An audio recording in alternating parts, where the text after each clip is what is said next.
Welcome to Ghost of a Podcast. I'm your host, Jessica Lanyadoo. I'm an astrologer, psychic medium, and animal communicator, and I'm going to give you your weekly horoscope and no bullshit mystical advice for living your very best life. Welcome back to Ghost of a Podcast. Before we get to the Q&A, I have a Mercury Retrograde PSA for you. I used a new microphone like a goddamn muggle for this episode. Now, I only used it for the Q&A. So the audio quality that you are going to hear for the Q&A section, think of it as a cautionary tale about what not to do during a Mercury retrograde. Welcome back to Ghost of a Podcast. So today I'm answering what I consider to be a very tender question. And she writes to me to say I'm 17 and falling apart. Astrology has helped me to get a better understanding of myself and why some of the shit happens to me. I don't specifically know what to tell you. All I know is that for a very long time, I've been struggling with my emotions. I don't tell people about them because that's just me. Maybe there's some disorder I have, but I really don't know. Maybe you could help me make sense of it. I basically cry every day, and my mom has played a significant role in this. She's a Virgo, and God help me now. She is the coldest human being I know. She has her good days, though. My feelings are so unbearable sometimes I don't know what to do. I was hoping there was some kind of reasoning for this in my chart so I could understand and help myself out. I know you're not a psychiatrist, and I really appreciate your astrological and humane input.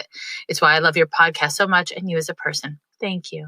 Thank you so much. Peace and love. So this is really important, and I'm so sorry you're feeling this way. And also, I don't know anyone who hasn't felt some version of this. And so I want to answer it. But before I do, I want to ask you, have you seen The Matrix? Okay, you didn't think I was going to go there, but here I went there right away. I just went there. Now, I'm not talking about Matrix 3, where it's just like battle, battle, battle. I'm talking about The Matrix, the first movie. It's an amazing movie. And, you know, as much as I want you to listen to this podcast, if you haven't watched The Matrix, stop what you're doing, drop everything, and watch the damn movie. Now, I'm going to tell you why I'm saying this, other than the fact that it's a great movie. It's worth seeing. It's a great spiritual metaphor in a lot of ways. It's a fiction, but it's worth seeing. And there's this character in the movie called the Oracle. And she tells the Keanu Reeves dude, I don't know. I don't want to ruin the movie if you haven't seen it. I feel like if you're 17, you probably haven't seen it. Basically, in this movie, there's this Oracle character, and she says to the main character what he needs to hear in order to make the right life choices for himself, as opposed to the truth. Now, the reason why I bring this up is because I can explain your birth chart. I can tell you who you are, who your mother is, and what's going to happen when you're 21 and what's going to happen when you're 31. And, you know, I can tell you you're going to be just fine. And there's a way that might be really reassuring, and there's a way that might be really helpful. And there's a way it's not going to do shit, my dear, and I am so sorry. And the reason why is because you alone have to walk your path. And knowing the answers does not absolve you of needing to come to them on your own. Having cognitive or mental clarity is not the same thing as emotional clarity. And it's not the same thing as putting into practice the things that you understand. And at 17 years old, it doesn't matter how mature you are, how advanced you are, how much you've had to rely on yourself. These are not things that you are likely to be able to do really well, because we're not supposed to at 17. That's just not the move. And so I really want to help, and hopefully I can. We kind of got to walk the path in our own way, and we have to make our mistakes in our own way. And that's just kind of part of living. It's just part of living. And, you know, when I give readings to people one-on-one, they often will come back after their first session and be like, I didn't take your advice about X, I did about Y. And personally, me as a practitioner, I don't care if people take my advice. I'm not attached to the advice. And I'll tell you, it's because we're not meant to be obedient. I don't know. Maybe if you're 17, I shouldn't say that to you. I don't know. But I'm not a huge fan of obedience. I am a huge fan of adhering to reasonable and useful rules and limitations. But think for yourself.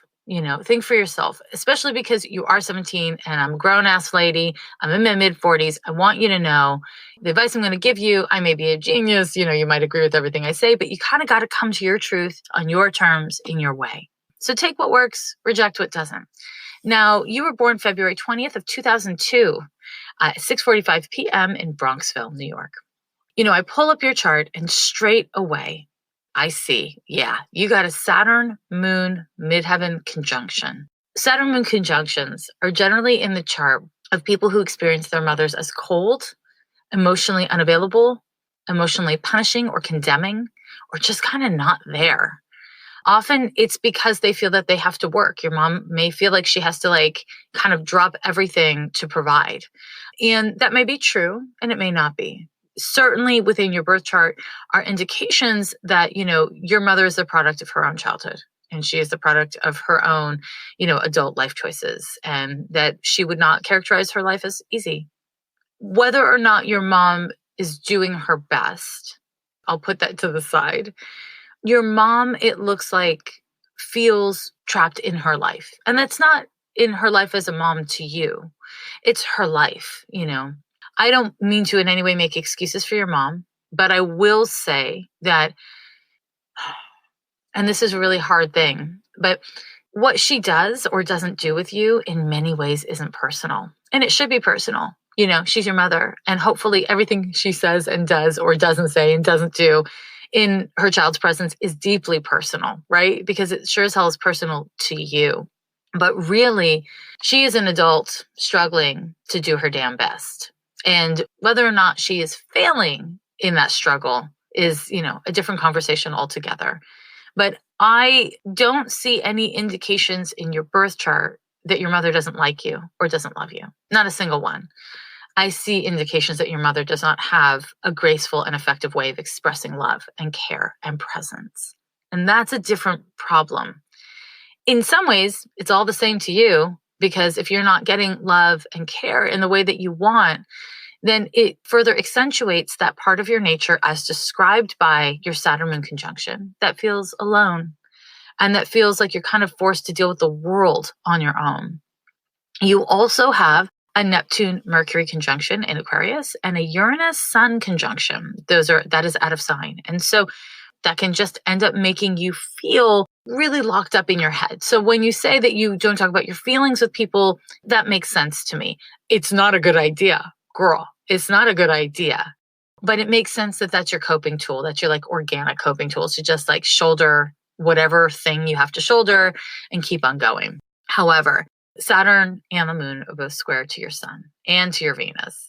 And what this means is that when you choose to not talk to people, when you alienate yourself from people by kind of walling them off from your feelings, you further alienate yourself and you feel worse, because the truth of the matter is you want to talk to people. You want to be connected, and it is in your best interest.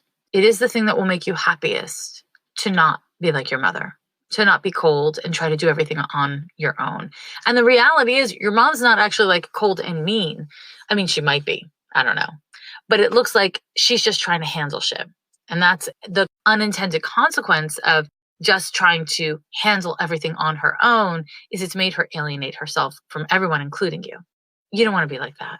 You don't want to be like that. And so what that requires is that you figure out a way to talk to people. Now, because of the Mercury-Neptune conjunction, you are so sensy. You're so sensy. And it's hard for you to know who to trust and how to have healthy boundaries. Now, the good news is you are young. And so you can make mistakes and bounce back. I don't know, maybe you hear that and you're like, stop telling me that, old lady. Stop telling me I can bounce back. But I can tell from your birth chart that you are resilient. You are intensely powerful. And you often don't feel your own power. And that doesn't mean that, I can give you this magic bullet that will tell you how to believe in your power.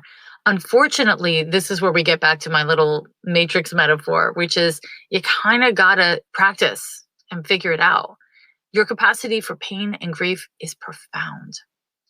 Your capacity to feel all the nuance of your own emotional landscape is profound. And when you're an adult, if you make good choices for yourself, self-appropriate choices, this will be a great asset.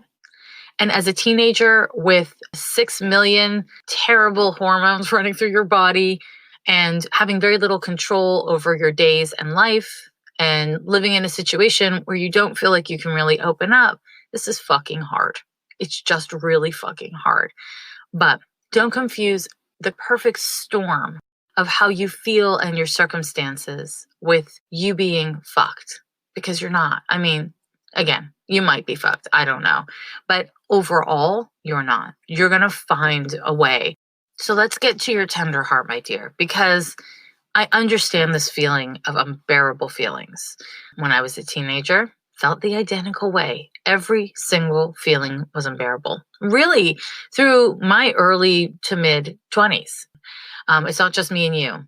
It's most of the people listening to this podcast.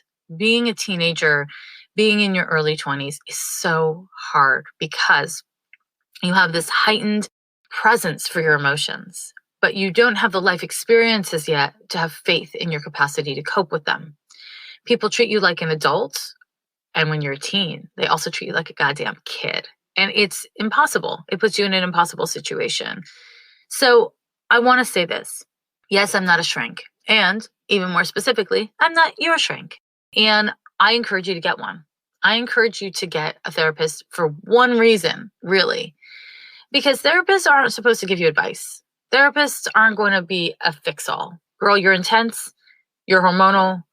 You got a lot of feelings and you got a lot of situations that are active in your life at this time, but also a lot of things from your earlier childhood that you haven't allowed yourself or been supported in making sense of. And what you could use is a person to talk to who's not going to judge you, who's not going to interrupt you, who you don't have to worry about taking up space with for 1 hour a week. And if you're still in high school, then chances are you have access to free services or low-cost services. But my guess is free services. And, a Google search will do it. A Google search will do it. So I encourage you to be looking for somebody who you can talk to without judgment. When I look at your birth chart, I will tell you this. Your mental health and your physical health are tightly intertwined. One part of that is you have a Neptune-Mercury conjunction, as I mentioned, but it's in your house of hormones. It's in your 5th house. And so you are likely to be having emotional cycles around your own menstrual cycle. I don't even know if you get a consistent period, but it looks to me like there may be some inconsistencies with your cycle. And it looks to me like your emotions and your mind strongly respond to your cycle. Now, at your age, you are unlikely to have a really consistent relationship to your cycle. I don't know, maybe you've been bleeding since you were 12 and maybe you do. But, a lot of adult women don't have a lot of ownership and self-awareness around their cycle. So this wouldn't surprise me. I encourage you to pay attention. If you don't already track your cycle, to track it. And to know that I'm talking about your emotions when I say that, as much as I'm talking about your body, because they're not really that separate for most of us, certainly not for you. You have 3 planets in your health house, in the 6th house. And 2 of those planets are a Sun, Uranus conjunction, which gives you a really highly wired nervous system. You feel all the feelings and then you convert them to thoughts in an instant. And because of this, you are somebody who needs to think about eating grounded foods. Now, I wouldn't be surprised if you forgot to eat. That Mercury-Neptune conjunction inclines you to hold your breath and to forget to drink water.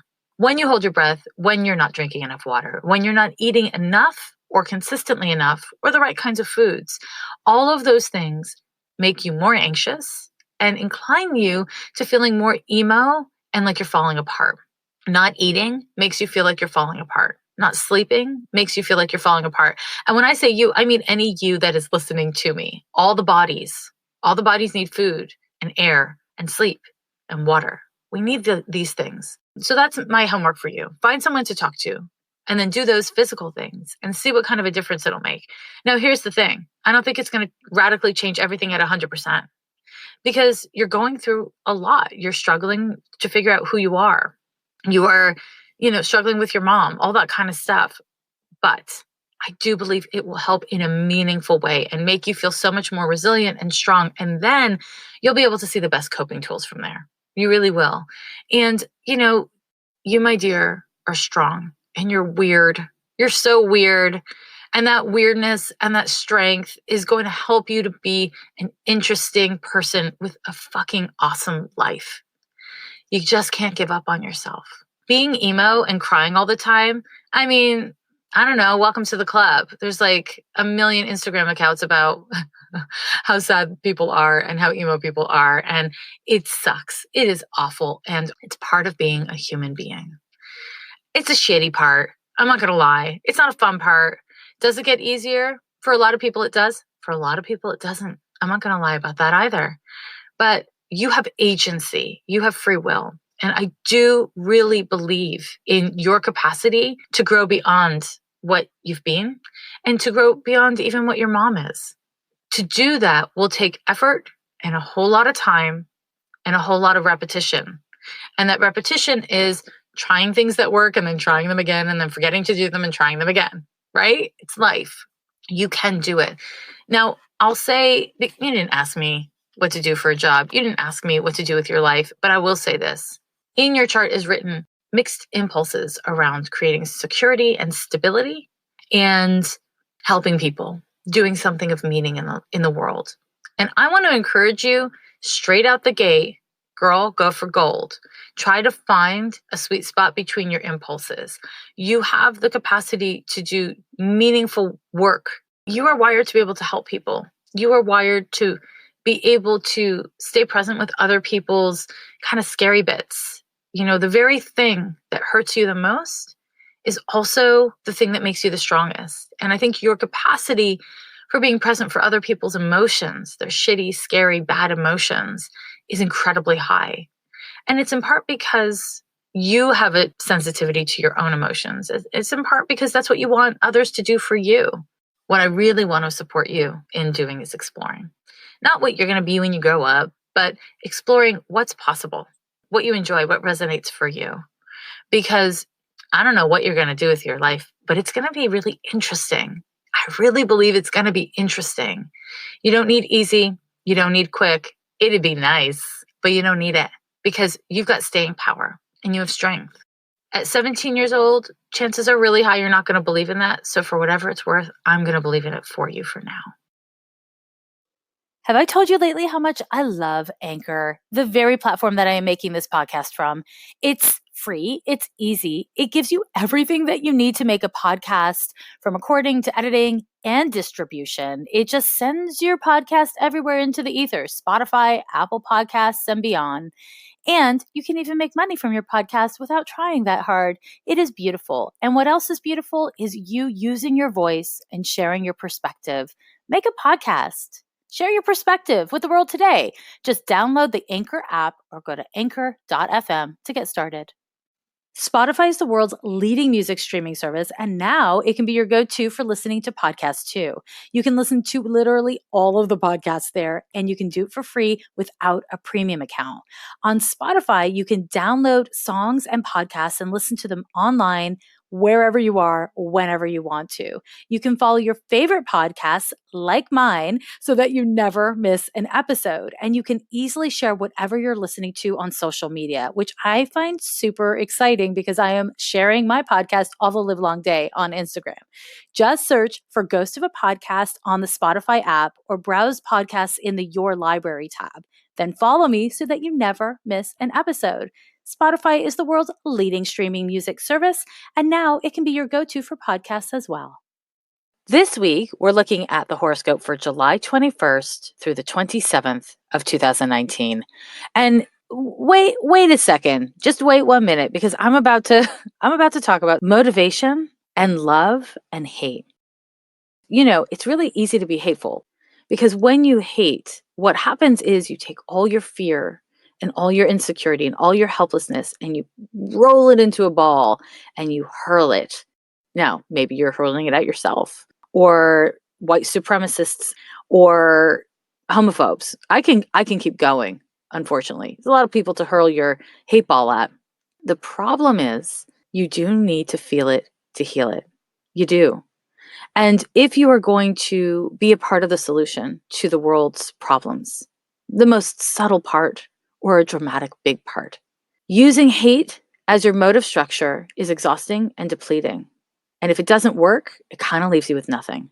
And so I want to just reorient you if I can. I want to reorient your approach to find love inside of yourself, love for the people who are the victims of hateful behavior.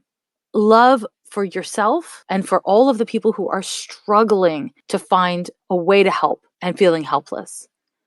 When we find love as a motivating force, there's this terrible misconception about love that it's just like super emo feeling and it's just like you sit around being in love. No, love is fierce. Love is strong. Love is power. Love is the power of the sun. It is bright and it is burning, and it will burn you if you are not respectful of it, but it will also heat you. It will guide you. And I want to encourage you to explore the energetics of the power of love, to use it as a motivation for eating right, breathing, taking care of yourself so that you can handle your life and the world at large, so that you can be a part of the world at large. Remember the force and power of love. You don't need to poke bullies, but you do need to align yourself with strength, integrity, kindness. We do not need to be puritanical now. We do not need to be perfect now. And we do not need to waste our precious energy fighting people who only want a fight. That's not necessary. It's not going to serve you as an individual. It's not going to serve the larger cause. This is a time for intersectionality. This is a time for collaboration. This is the time for finding within you the light that burns bright of love. This eclipse season has brought to the surface really ugly things in our society and brought to the surface really ugly things in individuals. And none of these things began now, but they came to the surface now with eclipse season.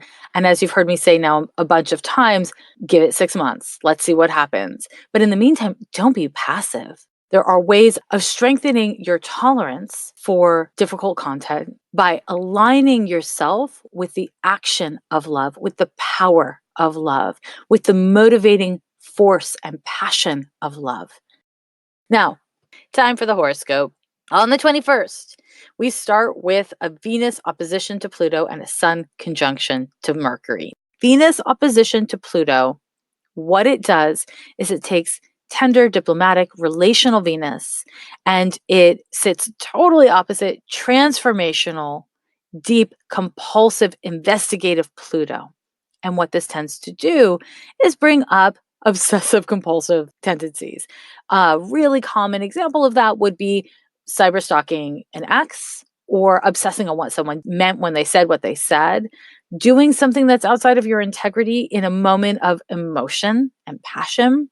Pluto governs a lot of things, but one of the things it governs is shame. And when we have an opposition between Pluto and another planet, a lot of times what will come up is the shame that we hold around the energies of that other planet. So in this case, it's Venus. It's how you look, it's your finances, it's your relationships. And so here's the key with shame. When we abandon ourselves, when we experience shameful feelings and thoughts, we kind of make those shameful feelings and thoughts stronger. When we act impulsively and compulsively from an avoidant relationship to those feelings and thoughts, or as a way to kind of create a self-fulfilling prophecy and justify those feelings and thoughts, again, we have a problem. We have a lot of drama. The remediation here is to try to sit with it, to really breathe into your compulsions instead of act on them. Now, because the sun will be forming a conjunction to Mercury, still retrograde Mercury, the sun and Mercury are meeting in the sign of Cancer. This is inclined to make us kind of attached to our narratives as a way to stay safe. My homework for you around this date and this week in general is to not take your stories at face value, because your stories may actually be justifying feelings that you don't know how to sit with. And it's really important for you to be willing to sit with your emotions and to sit with your stories. The positive potential of these two transits happening at the same time is you can do deep investigation to identify what your own attitudes, what your own thoughts, what your own behavior has led to.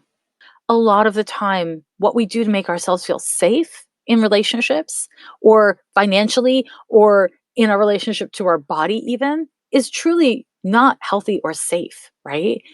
being willing to sit with the feelings is necessary in order to identify what it is that we need to be doing, what it is that we need to be adjusting. And this is a great time for doing that. Now, because of the intensity of the energy in the world today, because we're still dealing with eclipse season energies, and because of the intensity of this Venus opposition to Pluto, this will be hard to do. This is not going to be a cakewalk per se. But if you're willing to do the work, Pluto always promises the potential for transformation. The problem is it's kind of this like walking through fire to get there, but it's worth it. It's so worth it. Maybe this is a great day for you to be really thinking about the transformative force of love.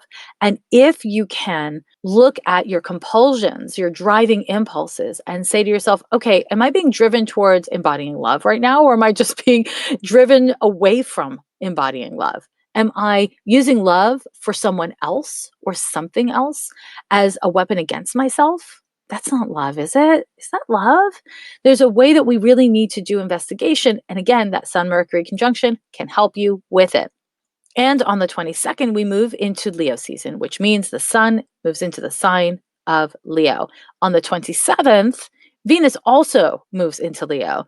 So we're shifting away from emotional, tender, and kind of more private Cancer and up into the sign of Leo, the creative, dynamic fire sign of Leo. And this energy shift, depending on your birth chart, may be so welcome and so relieving and energizing, or it may feel kind of like, kind of like you're being dragged along. So pay attention to the energy. This is not good or bad. When we shift solar seasons, it's a really useful time to check in with how do you respond to the shift in energy? Do you notice it? Does it feel burdensome? Like, is this the time of the year where you're like, meh, meh, or is this the time of the year where you start to feel more productive and more engaged in your life? Pay attention. It's not a right or a wrong thing. It's a getting to know yourself thing. And if you get to know yourself, then you can identify, okay, Leo season means this for me. And therefore, I can orient my actions and my attitudes in such a way to be more productive and effective. Do I sound like a Capricorn? It's because I am a Capricorn. Okay, that's not all. On the 24th, we have a really lovely transit. Mercury retrograde will conjoin Venus in the sky. This transit on its own is just really lovely for socializing. It's not so bad for doing some clothes shopping. It's nice for connecting with people, having lovely conversations, and just hanging out. And these two planets are meeting in the sign of Cancer, right? Now, because Mercury is retrograde, I want you to be really mindful of how the motivation of self-protection, of not feeling bad, works its way into how you relate to others. Mercury retrograde is a time where we can have revelations if we do the reviewing and the reflecting, if we're willing to reassess. That's the key. It doesn't happen by magic. So finally, final transit. On the 25th, Mars forms a trine to Jupiter. Mars trine to Jupiter is energizing. It's activating. I love this transit. It is a great time for going on first dates, for playing, for having fun with people, for having adventures. If you are traveling, this is a great day to start a trip or to organize a trip. This is just a really energizing, fun, expansive transit. If you have been feeling down, if you have been really like off and really not feeling quite right, this is a great time to strive to get into your body, to activate your life. And so, as I always say with trines, which is a 120-degree angle between planets, if you don't use the energy with intention, often you don't really notice it. So I urge you to pay attention around this date. If there's something that you need to do that requires bravery, do it around the 25th. If there's something that you need to do that is fun or exciting, do it then. If you're on your way to a first date, schedule it then. There's only one word of warning. Jupiter governs alcohol, and Mars is motivated. So watch your drinking around this date, especially if you've been trying to moderate your drinking. I encourage you to just pay attention to your alcohol and substance consumption around this time so that you can see if you're able to moderate. Because if you can't moderate, that's good information for you to have. My loves, I want to thank you for joining me for another week of My Sweet Love, Ghost of a Podcast. believe it or not, next week is the 1-year anniversary of the podcast. So I want you to get ready because I'm going to do a giveaway. That's what I'm going to do. Also, if you haven't already subscribed to the show, it actually makes a huge difference. So please do subscribe to the show wherever you listen to it. Also, I really want to share with you these beautiful reviews because of how much they make me so joyous. This week, I'm going to read a review that just made me so happy. It's from Vinica Brooke. Hey, Vinica Brooke. Thank you so much for writing this. Okay. It says, thank you, Jessica, for all the wisdom you share with us every week. I so appreciate your level-headed and beautifully thought out pieces. I have learned so much more about astrology from you, and you are always helping me to respond rather than react in trying situations. I always find the weekly horoscopes on your website to be pointed as well. Your voice is like medicine to my soul, and I always recommend you to friends looking for some loving words of wisdom. Thank you so much, and lots of love to you. Thank you. Thank you, Vinica. I really appreciate this. And in particular, I gotta say, if I am helping you to respond rather than react in trying situations, my work here is done. I'm not done. I'm nowhere near done. / also, that's my goal right there. That's one of my big goals. So I'm so glad that you're getting that from the show. And thank you so much for writing me the review. If you haven't already sent me a question for Ghost of a Podcast, you know you can. Go to my website, lovelanyadoo.com. It's in the damn notes. Go to my website and find the Ghost of a Podcast page. Write me a question. You can write me a million questions. I love the questions. So keep on sending them in. Follow me on social media. I'm on Twitter and Instagram most prolifically. And I'm at Jessica Lanyadoo. And, just stay in touch. Let's heal each other and let's heal ourselves through the transformative power of love. Every year they say the end is near, but we're still here, yeah, we're still